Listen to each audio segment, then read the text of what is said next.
3 days before my wedding to Marcus. He told me he was going to meet a client for business, but instead, he showed up at his true love's concert hall. The man who was always so distant and reserved, now wore a clumsy mascot costume and danced energetically on stage for her. On the final beat of the dance, the woman he truly loved ripped off his mascot head and kissed him on tiptoes. Is that Marcus, the new darling of the investment world? He's my idol's boyfriend. They're so perfect for each other, a real power couple. They're kissing passionately. The applause and cheers around us were deafening, as if they would blow off the roof, but my tears fell ceaselessly with the raining confetti. When the closing music began to play, I wiped away my tears and calmly dialed the phone. Dad, the wedding is off. And also, I want you to withdraw all investments in Marcus. Don't stain his fairy tale romance. After hanging up, tears still streamed uncontrollably down my face. The evening breeze brought a dry, stinging pain. I didn't even wipe them away, remaining standing, my gaze fixed on Marcus on stage. For 10 years of our relationship, he had always been lukewarm. He was thoughtful enough, but never passionate. In public, he always kept a greater social distance from me than usual, claiming he didn't want to affect his professional, calm work image. But at this moment, under the gaze of thousands, he was tightly embracing Chloe, kissing her fiercely and passionately, as if he wanted to meld her into his very being. When the passionate kiss ended, Chloe, her face flushed, nestled into his arms. Marcus, in a protective gesture, tenderly cupped her slender waist with his large hand and kissed her forehead. The entire concert hall erupted in wild screams, filled with exclamations like "he's so smooth," and "so charming, so incredibly handsome." Hearing these remarks, I felt even more ridiculous, like a clown. After all, whenever we were intimate, Marcus always seemed unenthusiastic, rarely even smiling. Even if he occasionally hurt me, he would only apologize indifferently, adding that he wasn't one to be gentle with women. So, his reserved indifference was a lie, and his inability to love was also a lie. It was just that I wasn't the one he loved. After the concert hall, Chloe went backstage to remove her makeup, then linked arms with Marcus and got into his car. He called it his car, but it was actually my dad's wedding gift to me, a black Cullinan with a license plate number featuring 6 consecutive 9s. I sent a text message, then told the driver to be discreet and secretly follow the car, driving all the way to Chloe's mansion entrance. Marcus, who never opened the car door for me, was the first to get out, using his hand to shield the door frame as he helped Chloe alight. Seeing their intertwined hands, I could no longer control my emotions. I pushed open the car door and rushed towards them. "Marcus, is this what you meant by meeting a client to sign a deal?" Seeing me, the tenderness on Marcus's face vanished instantly, replaced only by irritation and impatience. He frowned, showing no trace of apology, only annoyance at being interrupted. "Grace, what are you doing here?" He gripped my wrist, his gaze sweeping over my tear-stained face, yet showing no emotion. "Didn't I tell you to stay home? Is following me so amusing?" The sharp pain in my wrist made my eyes sting, but the ache in my heart was far worse. In 10 years, he had never been so harsh with me, maintaining gentlemanly restraint even during arguments. But for Chloe, those principles could be discarded. I forcefully pulled my hand free from his grip. "Marcus, haven't you had enough of deceiving me like an idiot for 10 years? The moment I finished speaking, camera flashes suddenly flared around us. Over a dozen reporters, holding cameras, surrounded us, their lenses aimed at the 3 of us. Clearly, they had been waiting here to get an exclusive on Marcus and Chloe, never expecting to stumble upon an even bigger scoop. "Isn't that Grace, the Sutton family heiress? Rumor has it she broke ties with her family for a poor guy back then. Could that poor guy be Mr. Marcus?" 10 years ago, Mr. Marcus was a struggling college student receiving grants, but then he suddenly had the funds to study abroad. He must have received financial aid from the Sutton family, right? But he just publicly kissed Chloe at the concert hall. Who exactly is the other woman? The reporter's words were like sharp knives, piercing precisely into my most painful spots. Chloe immediately grew anxious and quickly began to explain. "Don't spread rumors. Marcus isn't some poor guy, all his current achievements are thanks to his own hard work. Mr. Marcus and I are in a normal relationship. Please don't misunderstand. As for Miss Sutton, she's been using her family's influence to constantly bother my boyfriend. We're both incredibly disturbed by it, right, Marcus?" She shot Marcus a look as she spoke, her eyes filled with urgency. As an A-list pop diva, her image was everything. If it got out that she was interfering in someone else's relationship, her career would definitely plummet. Marcus frowned, holding Chloe even tighter. When he turned to face me, his expression was incredibly grim. Grace, haven't you made enough of a scene? Just leave now. We can discuss this later. Later? I looked at him with a bitter smile. Marcus, is there even a later for us? In front of all these reporters, I'll ask you one thing. Whose boyfriend are you, exactly? Marcus's eyes darkened. He leaned closer, lowering his voice even further so only the two of us could hear. Chloe is a public figure. All these cameras on us will greatly impact her reputation. Be reasonable, don't make a scene here. Just go home first. Be reasonable, that phrase again. For 10 years, no matter what he did, no matter how much I suffered, he always told me to be reasona. Blee star. He asked me to be reasonable, so I accepted that he wouldn't publicize our relationship, watching him play the role of a single eligible bachelor in front of others. He asked me to be reasonable, so I never interfered with his work, even when he contacted Chloe late at night, telling myself it was just for business. He asked me to be reasonable, so I suppressed all my unease and suspicions, striving to be the gentle and considerate fiancé he wanted. But now, he was asking me to be reasonable to protect another woman's reputation. I suddenly laughed. Her reputation mattered, but mine didn't?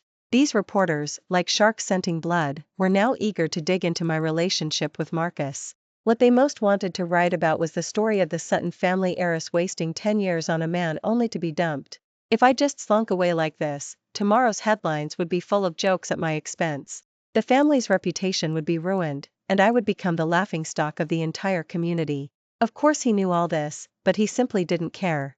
In his eyes, my reputation, the Sutton family's honor, were less important than a single strand of Chloe's hair. My 10 years of devotion, 10 years of sincerity, were nothing but an expendable joke in his eyes, a stepping stone he could discard at any time on his path to success.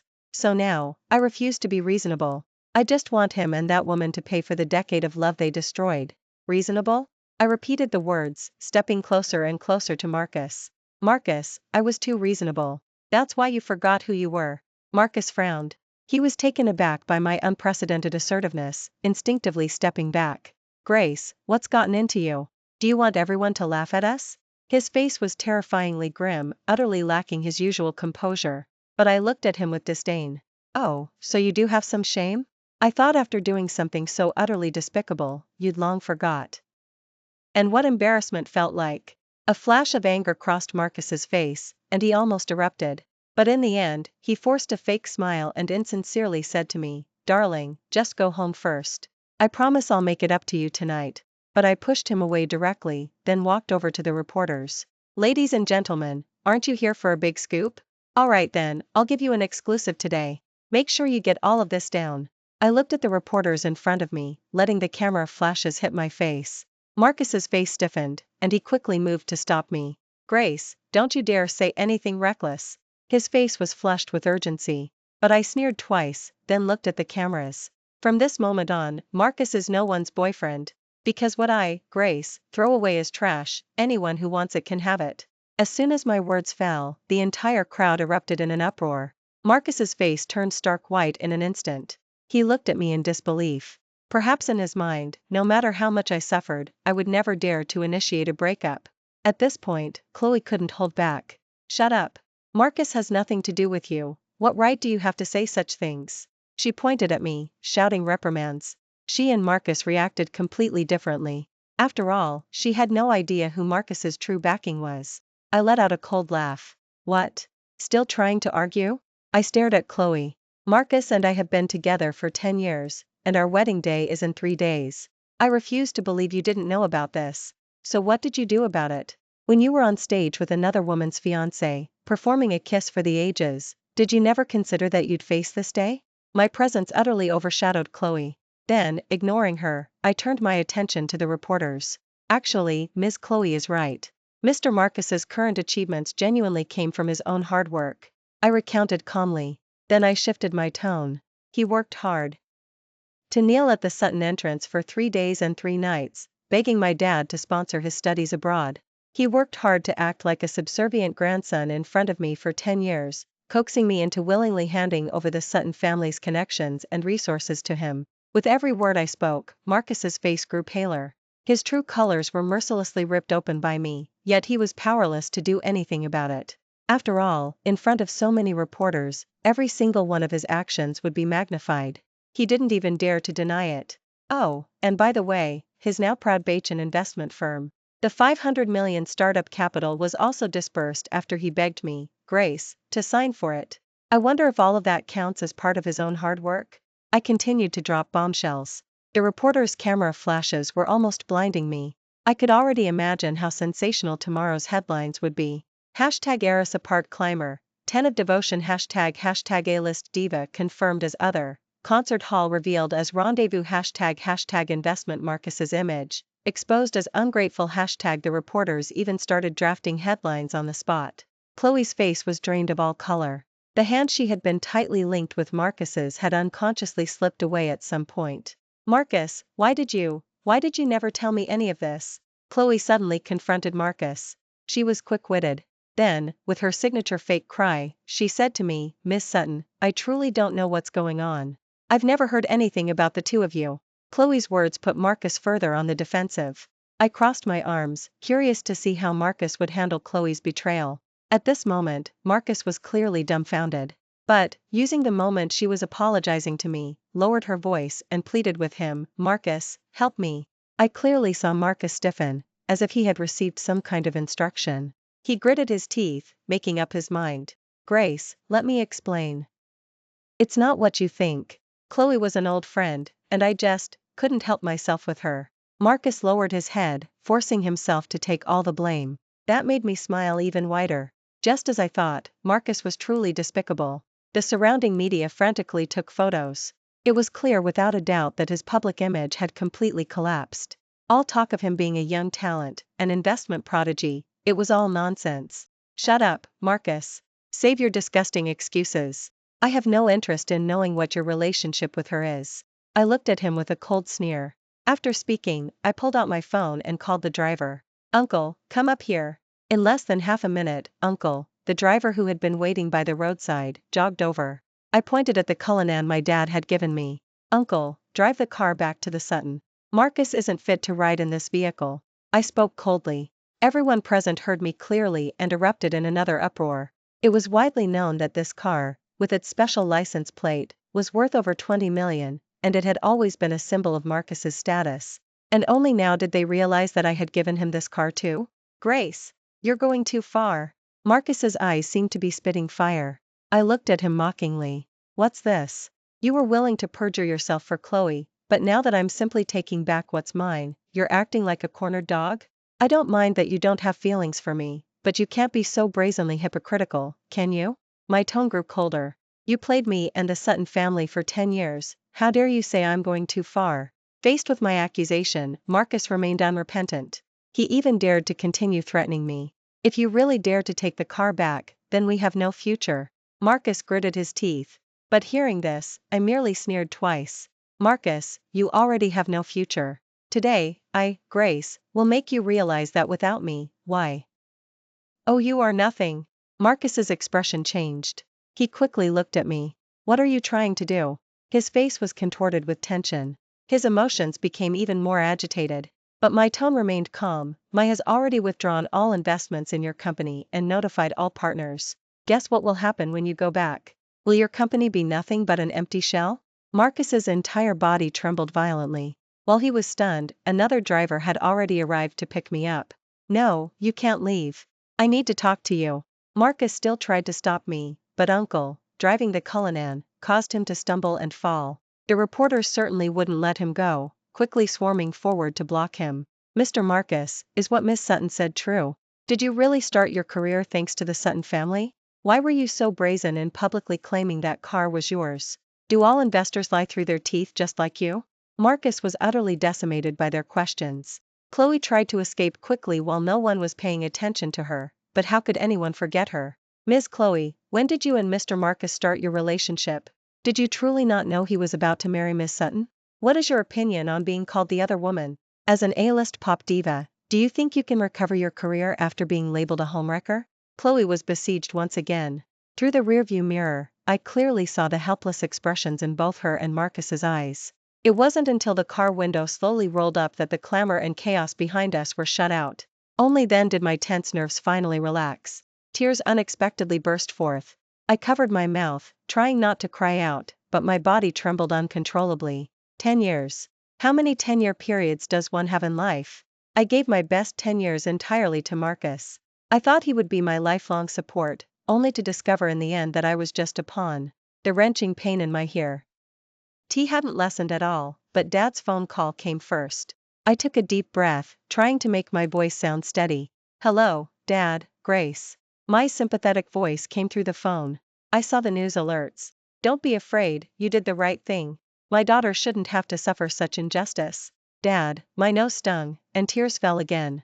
"Don't cry, sweetie. If the sky falls, your dad will hold it up for you. He's just an ungrateful jerk, we don't need him. Tomorrow, Dad will find you 100 guys 1,000 times better than him." Dad's warm voice even made me imagine him patting his chest in front of me. More importantly, Dad's words made me realize something. I wasn't a helpless daughter flower, I was the Sutton heiress, Robert's daughter. I still had my loving family, and a powerful family backing. Only, without the Sutton family, would truly be nothing. He should be the one crying, not me. "Dad, thank you. I'm fine now. I'll be back at the company tomorrow." I wiped away my tears, and my voice regained its firmness. "Good. That's my daughter." Dad's voice was full of satisfaction. "You don't need to worry about that Cheen boy. Dad will handle the rest." After hanging up, I watched the streetlights rapidly receding outside the window, feeling something new quietly growing within me. I ordered myself not to think about that man anymore, not to shed another tear for him. From today onwards, Grace would live for herself. The next morning, I habitually opened my phone. The news of me being publicly humiliated was now splashed across the front pages of major websites, ranking number 1 in trending topics. Hashtag heiress apart climber, 10 of devotion hashtag A-list diva confirmed as other, concert hall revealed as rendezvous hashtag investment Marcus's image, exposed as ungrateful hashtag every headline was full of mockery, portraying me as a pathetic and tragic discarded heiress. I didn't know whether I should be happy or not. Happy, because Marcus and Chloe's Actio NS were finally known to the world. But upon reflection, wasting 10 years on two such despicable individuals didn't seem like anything to celebrate. After getting ready, I changed into a sharp suit and arrived punctually at the Sutton headquarters. In the executive floor conference room, all executives and shareholders were gathered. The moment I pushed open the door, all the conversing executives fell silent, their gazes uniformly fixed on me. Their expressions were complex: surprise, sympathy, and even schadenfreude, watching for a show. I wasn't surprised by this at all, walking directly to the seat on my dad's right. "Ladies and gentlemen, I'm sure you all know my daughter, Grace, so I'll get straight to the point." Dad's sharp gaze swept across every face. "Today, I've called this meeting to announce one main thing. From today onwards, the Sutton strategic investment projects for the next 10 years will be led by Grace." Dad announced the decision directly. But as soon as he said this, it provoked dissatisfaction among the crowd. "Chairman, this is surely against protocol. While the young lady is your daughter, she has never been involved in company operations. Entrusting such a crucial project to her is far too reckless." An elder executive immediately stood up to speak. "Yes, Chairman, we are currently in a phase of corporate transformation, and the upcoming investment project is in renewable energy, a hot topic in recent years. This project could even determine the future of our group. Entrusting it to a newcomer might not be acceptable to everyone." "Exactly. I believe it would be better to entrust it to someone with more experience." I merely shook his head slightly after hearing this. Of course, he had a counter-strategy for this. But this time I preemptively placed a stack of documents on the table. "I understand and appreciate your concerns, but please first take a look at my investment report from the past 3 years. I spread the document out one by one. I made angel investments in 12 startups under my personal name. 11 of those companies successfully secured series of funding, and 3 have already gone public. As for the total on investment, ROI, it's 320%. I wonder if these results are enough to alleviate your doubts about my capabilities?" After hearing my words, everyone finally seemed to grow interested. Some of them began to actively flip through the documents. But some still scoffed at me, such as one of the VPs. To this, I simply looked at him calmly and said, "Mr. Davies, I recall that real estate project you were in charge of last year ended up with a loss of 800 million, didn't it? If I'm not mistaken, you guaranteed the board a 20% profit at the time." Hearing this, Mr. Davies' face instantly turned beet red. A temporary setback is nothing, but now you have a proven success story right in front of you. Shouldn't you at least take a look? I looked at him indifferently. After I asked, the room fell silent. Although my tone was calm, it was still full of oppressive power. Perhaps before today, everyone present thought I was just a lovesick fool, a naive sweetheart who only knew how to spend money on jerks. But now, they needed to reassess their perception of me. Dad looked at me with satisfaction. He led the applause. Well said. She is Robert's daughter, and her capabilities are beyond doubt. If anyone else has an objection, bring forth a more impressive track record than hers. Soon, the scattered applause turned into a fervent roar. I knew I had successfully taken the first step. For the next week, I practically lived at the company. I understood the project plan thoroughly in just half a day and created a detailed 10-year strategy in 3 days, with every phase clearly outlined. All employees' impressions of me completely transformed within that week. Outside the company, I was the lovesick fool mercilessly criticized by the media. But within the compan, why, I was the heiress who acted decisively and possessed keen business acumen. Everything about me was moving in a positive direction. However, Marcus and Chloe, exposed by the media, were not as fortunate as I was. Under the powerful maneuvers of the Sutton family, Marcus's investment firm was utterly ruined. Financial collapse, project halt, and partners withdrawing one after another. Overnight, the once glamorous investment prodigy became a debt-ridden pariah.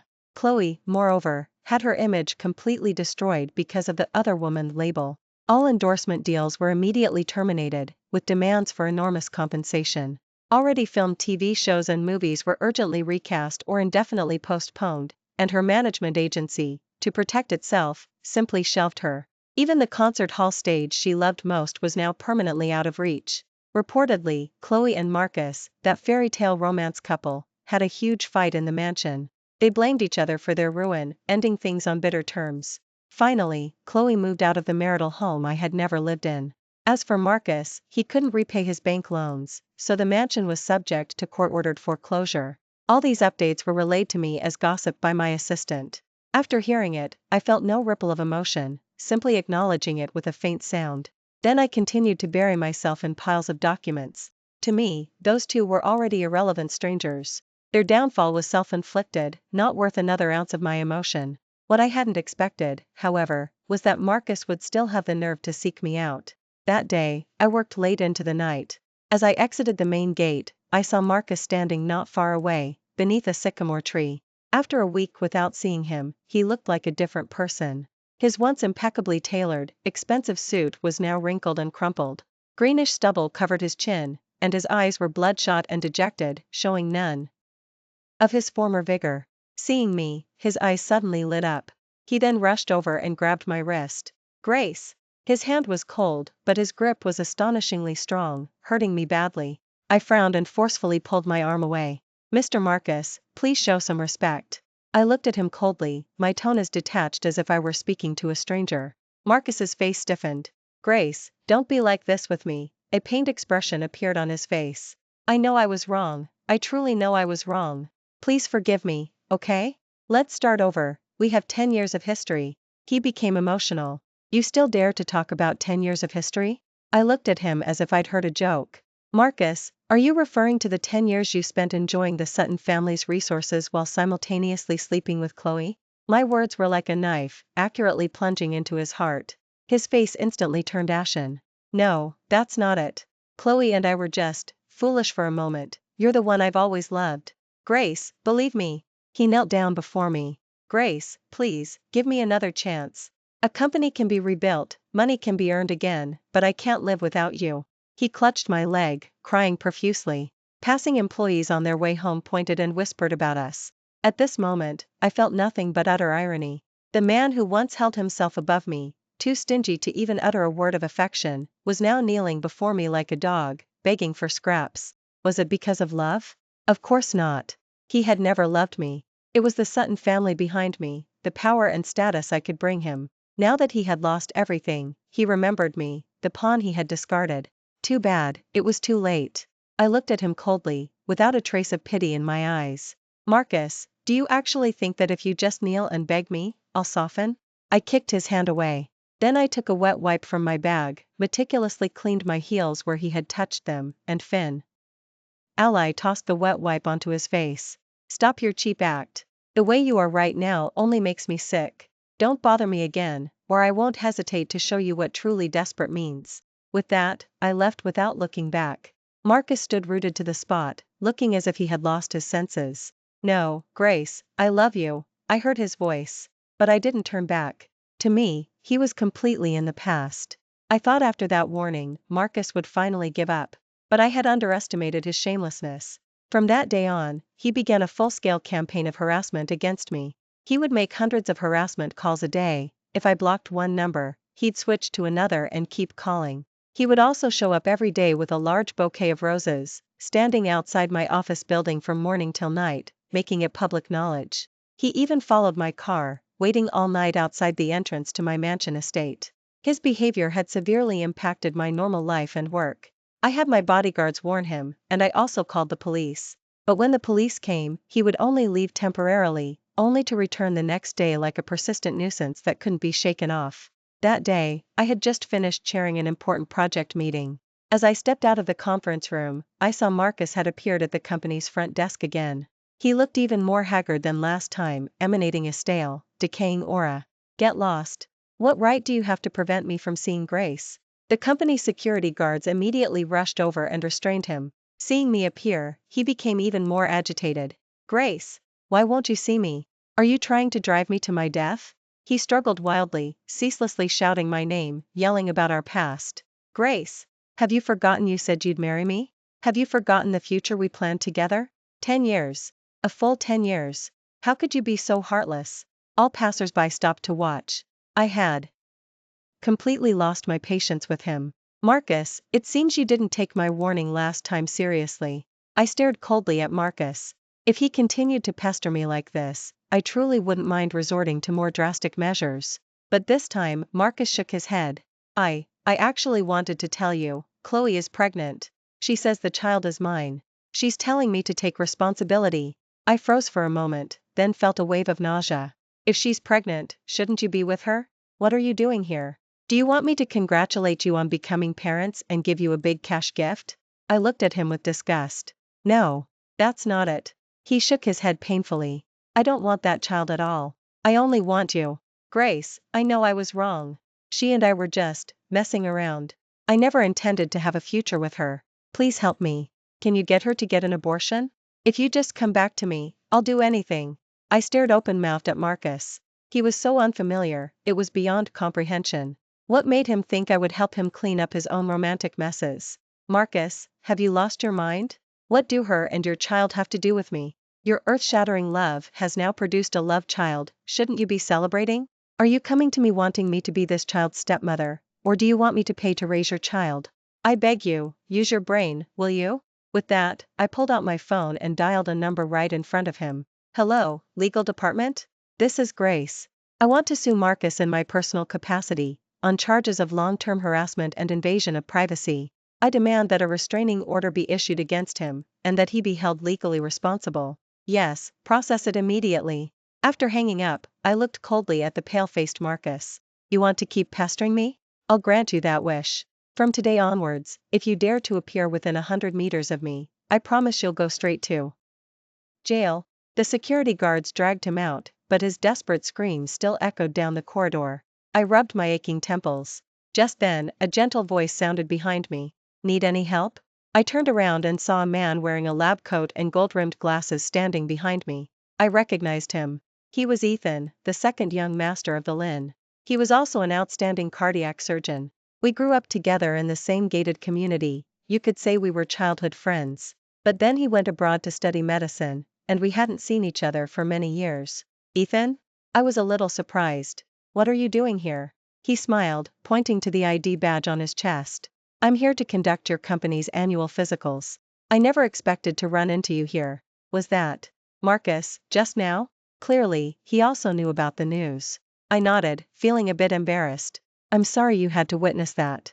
No, he shook his head, a hint of tenderness in his eyes. I just think you deserve better. His gaze was so gentle it made me momentarily lose myself. I have a medical seminar tonight. Will you be free after it? Care to grab dinner? He extended the invitation, his tone natural and gentlemanly. Looking into his sincere eyes, I found myself nodding almost without thinking. Okay. I agreed with a smile. Perhaps it's time to put the past behind me and start a new life. Thanks for listening to today's story. If you enjoyed this video, please give it a thumbs up and share it with your friends. We look forward to hearing your thoughts in the comments section. Feel free to share your opinions, and don't forget to subscribe to our channel for more exciting stories. See you next time.